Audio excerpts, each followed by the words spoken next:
চমৎকার দেখতে মেয়েটা, এত সুন্দর চমৎকার মেয়ে আমি তো জীবনেও দেখিনি। যাই তো গিয়ে জিজ্ঞেস করি কোথায় থাকে, না হলে যে আমি কিছুতেই তাকে ছাড়া বাঁচতে পারবো না। যাই।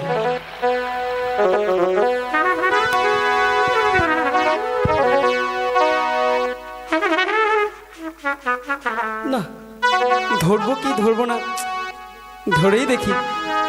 এখানে তো কেউ নেই। কি হলো, এরকম করছো কেন? ভুবালি আকাশে আজি কেন দৈগ সূর্য, এই না নদীর ঘাটে প্রাণ জুড়াইছে তোমায় দেখারে, হায়রে প্রাণ জুড়াইছে তোমায় দেখারে।